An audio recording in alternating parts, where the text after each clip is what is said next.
तो लिहाजा जैसे ही कोई मरीज़ जिसके स्पर्म काउंट 0 आते हैं तो सबसे पहले आपके डॉक्टर जो हैं वो आपके हार्मोन्स के टेस्ट कराते हैं। ये बेसिकली वही हार्मोन होती हैं, FSH के नाम से आता है, जो कि फीमेल के अंदर एग्स को प्रमोट करता है और मेल के अंदर स्पर्म्स को प्रमोट करता है, और ये दिमाग से निकल रहा होता है।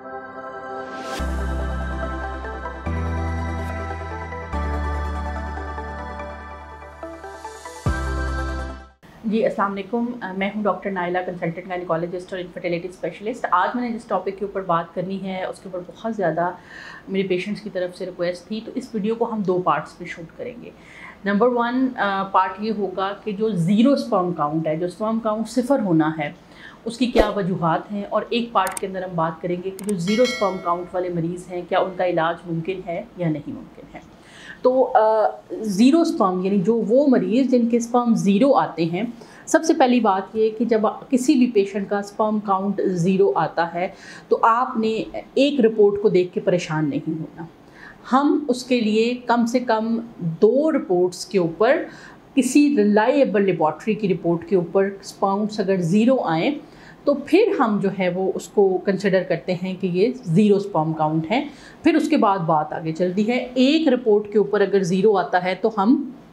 उसको कंसिडर नहीं करते और उसको दोबारा किसी अच्छी लैब्स के साथ बग़ैर मेडिसिन दिए हम रिपीट कराते हैं, ताकि हमारा डायग्नोसिस एक दफ़ा कंफर्म हो जाए। उसके बाद जो नेक्स्ट चीज़ आ जाती है, सेकंड चीज़ आ जाती है, वो ये है कि एक दफ़ा अगर पेशेंट की 0 काउंट कंफर्म हो गए हैं तो ये क्यों ऐसा हुआ। हम मरीज़ पूछते हैं कि मेरे साथ ऐसा क्यों हुआ, नॉर्मली तो ऐसा नहीं होता। तो उसके लिए आपको जो मेल रिप्रोडक्टिव ट्रैक है उसके बारे में थोड़ा सा जानना ज़रूरी है। हमारे दिमाग के अंदर पिट्यूटरी ग्लैंड होता है और हाइपोथैलेमस होता है। ये दिमाग के 2 छोटे छोटे एरिए हैं जो कि कुछ ऐसे हार्मोन्स को पैदा करते हैं, और उन हार्मोन्स को पैदा करने के बाद ब्लड के अंदर एंटर हो जाता है वो हार्मोन, और ब्लड से वो मेल के जो टेस्टीज़ होते हैं वहाँ पे जाके वो एक्ट करता है। अब टेस्टीज़ के अंदर अल्लाह ताला ने कुछ ऐसे खुलिये रखे होते हैं जो कि मल्टीप्लाई होते हैं, और वहाँ से फिर वो जो है वो जरासीम बनते हैं। अब ये जरासीम बन के इकट्ठे होते रहते हैं और मुख्तलिफ नालियों के ज़रिए से, अज़ाए खसूसा के ज़रिए से इंटरकोर्स के दौरान या मैस्टरबेशन के दौरान ये खारिज हो जाते हैं जिस्म से। तो इसकी भी अब जो मैंने 2 लेवल आपको बताए, दिमाग का लेवल, टेस्टिकुलर लेवल, और वो जो नालियों का लेवल है। 0 काउंट जो होता है इसका जो वजूहात है ये भी कहीं ना कहीं पड़ी होती है। सबसे पहली बात ये कि आपके दिमाग के अंदर से जो पिट्यूटरी है और हाइपोथैलेमस है, जिसको हाइपो हमारी ज़ुबान में कहते हैं, उसके अंदर जो है वो हार्मोन पूरी तरह से बन ही नहीं रहे, या कोई आपकी दिमाग के अंदर कोई सर्जरी हुई या कोई रेडिएशंस लगी या कुछ इस तरह से हुआ कि वो बन तो रहा था पहले, लेकिन एकदम से वो एक्सेस शट ऑफ हो गया, जिसकी वजह से अब वो हार्मोन बनना ख़त्म हो गया।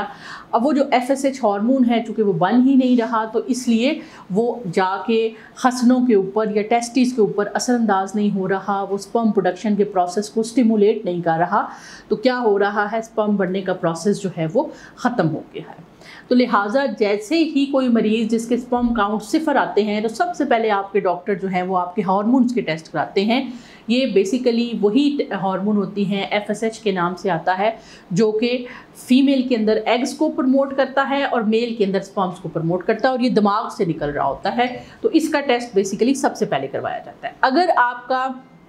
इसका लेवल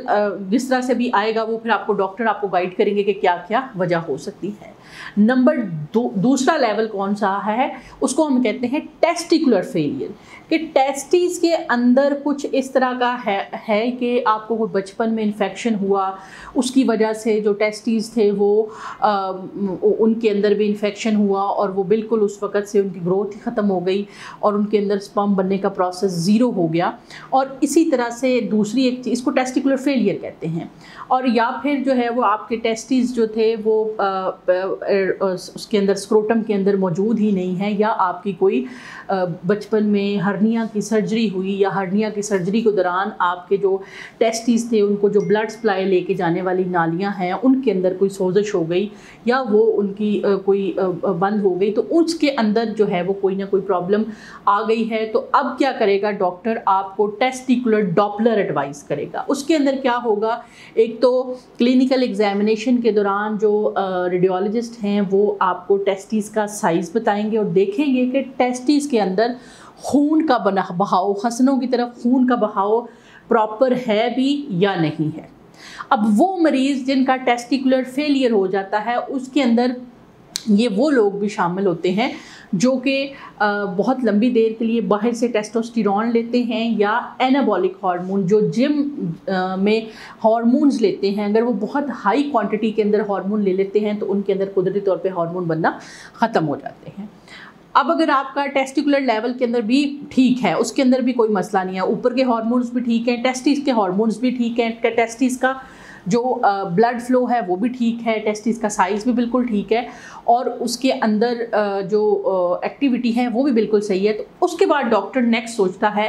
कि स्पर्म्स बन तो रहे हैं लेकिन उनके रास्ते के अंदर कोई ना कोई रुकावट है जिसकी वजह से क्या हो रहा है कि वो सीमन के अंदर आ नहीं पा रहे, जिसकी वजह से क्या है कि खाली जो सिक्रीशंस हैं वही मनी की शक्ल में निकल रही हैं, उनके अंदर स्पर्म्स ऐड नहीं हो रहे। इसको कहते हैं ऑब्स्ट्रक्टिव कॉज, कि आपका दिमाग के अंदर जो